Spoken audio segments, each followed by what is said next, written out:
ඔයාලා හැමෝටම සුබ දවසක්. හැමෝම සාදරයෙන් පිළිගන්නවා. අද මම ඔයාලට අරගෙන ආවේ කැඩෙන්නේ නැතුව ලස්සනට පිළිවෙලකට කට්ලට් හදාගන්නේ කොහොමද කියලා. ඇත්තටම හරිම ලේසි හදාගන්න ඕනම උත්සව අවස්ථාවකට ගැලපෙනවා. අපි බලමු හදාගන්නේ කොහොමද කියලා. මගේ channel එකත් subscribe කරන්න, වීඩියෝ එකට like කරන්න. අවශ්‍ය කරන දේවල් ටික මෙතනදී සඳහන් කරලා තියෙනවා. මෙතන තියෙනවා කුඩු කරගත්තු මාළු ටිකක් මාළු ග්‍රෑම් 300ක් අරගෙන තියෙනවා. මම අරගෙන තියෙන ටූනා මාළු වලින්. ඔයාලට කටු තියෙන මාළු උනත් කටු ඉවත් කරගෙන ගන්න පුළුවන්. තඹගත්තු අල ග්‍රෑම් 500ක් තියෙනවා හොඳට පොඩි කරගෙන. මෙතන තියෙනවා ලොකු ලුණු ගෙඩියක් පොඩියට කපාගෙන අම මිරිස් කිහිපයක් කපාගෙන තියෙනවා. ඉඟුරු සුදු ලුණු ගම් මිරිස් තලාගෙන තියෙනවා. දැන් අපිට මේ ටික අවශ්‍ය වෙන්නේ සැර අනුව කෑලි මිරිස් අරගෙන තියෙනවා. දැන් භාජනයක් ලිපේ තියාගෙන තෙල් ටිකක් දාගන්න. තෙල් ටික රත් වුණාට පස්සේ කපාගත්තු ලුණු අම මිරිස් දාගන්න.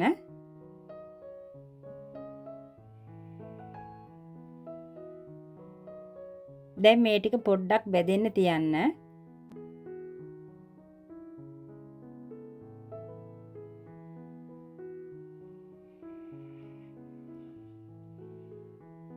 මෙන්න මේ ගානට පොඩ්ඩක් බෙදුනට පස්සේ තලාගත්තු ඉඟුරු සුදු ලුණු ගම් මිරිස් එකතු කරන්න.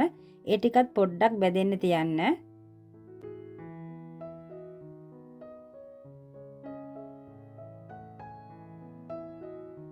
දැන් හරි දැන් කුඩු කරගත්තු මාළු ටික දාගන්න. කෑලි මිරිස් ටිකක් දාගන්න. ඒ ටිකත් පොඩ්ඩක් ටෙම්පරාදු වෙන්න තියන්න.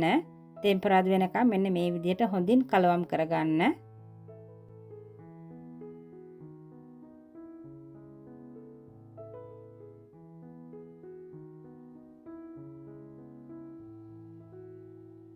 දැන් රස අනුව ලුණු පොඩ්ඩක් එකතු කරන්න.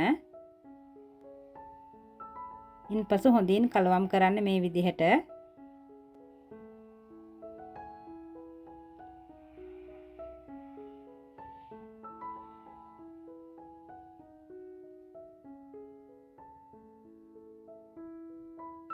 දැන් හරි දැන් තඹගත්තු වල ටික දාන්න. දාලා හොඳට කලවම් කරන්න. මොකද මාළුයි අලයි හොඳට මික්ස් වෙන්න ඕන. එතකොට තමයි කට්ලට් එක ගොඩක්ම රස වැඩි වෙන්නේ.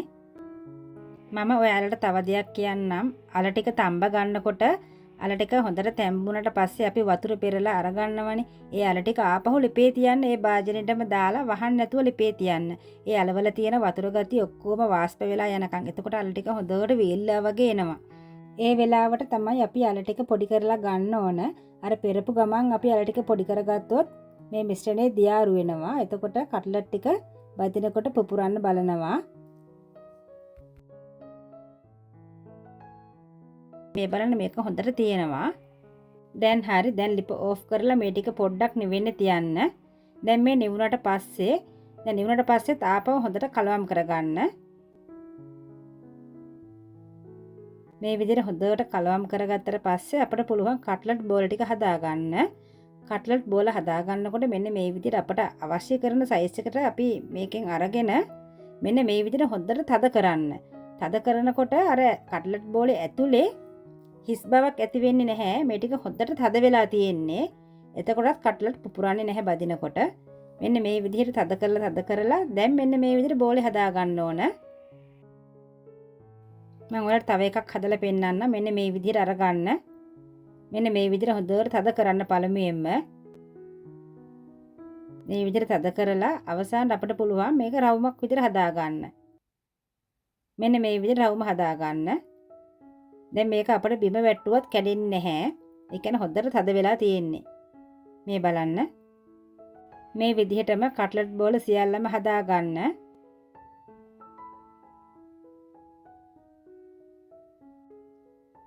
කට්ලට් බෝල ටික හදාගෙන ඉවරයි. කට්ලට් බෝල මම 25ක් 26ක් පමණ හදාගත්තා. අපට අඩු වැඩි කරගන්න පුළුවන් අපි හදාගන්න සයිස් එක අනුව. දැන් මම අරගන්නවා බිත්තර 3ක සුදු මදය. බිත්තර 3ක සුදු මදේ ප්‍රමාණවත් අපට දෙපාරක්ම කට්ලට් බෝල තවර ගන්න. මෙන්න මේ විදිහට බිත්තර සුදු මදේ විතරක් අරගන්න.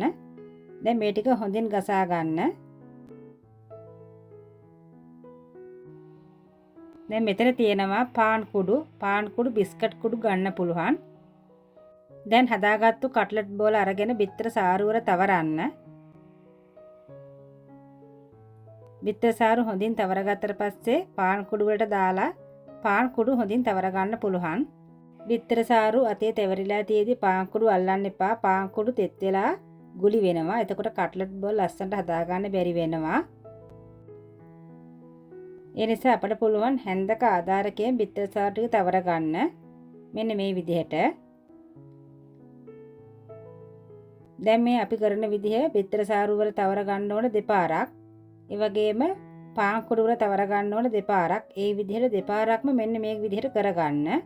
එතකොට කට්ලට් බෝල් ටික ලස්සනට හදාගන්න පුළුවන්. මේ තියෙන්නේ දෙපාරක්ම බිත්තර සාරු තවරගෙන දෙපාරක්ම පාන් කුඩු තවරගත්තු කට්ලට් බෝල ටික. දැන් රත් වුණ තෙල් එකට දාලා කට්ලට් බෝල් ටික බැද ගන්න. ලස්සන රන්වන් පාටක් වෙනකන් බැද ගන්න.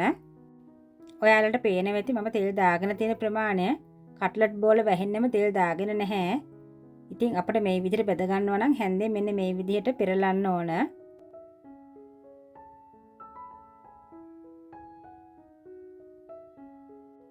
දැන් මෙන්න මේ වගේ ලස්සන රන්වන් පාටක් වෙනකොට ගන්න. ඒ විදිහට සියල්ලම බැද ගන්න.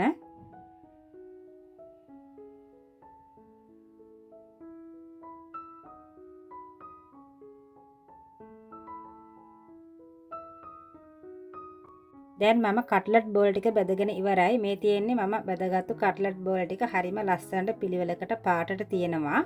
ඉතින් එක කට්ලට් බෝලයක්වත් කැඩුනේත් නැහැ. ඉතින් හරිම ලේසි ඕනම උත්සව අවස්ථාවකට හදාගන්න පුළුවන් හිතුන ගමන් පටස් ගාලා. ඉතින් ඔයාලත් මේ විදිහටම හදාගන්න එකපාරක් හරි try කරලා බලන්න. ඔයාලට මගේ වීඩියෝ එක වැදගත් වුණා නම් යහළුවන් අතරේ share කරගන්න. ඇත්තටම ගොඩාක්ම රසයි. ඉතින් මගේ channel එකත් subscribe කරන්න, bell icon එකත් ඔබන්න, වීඩියෝ එකට like කරන්න. නැවත රසවත් වීඩියෝ එකකින් හමු වෙමු. හැමෝටම බොහොම ස්තුතියි.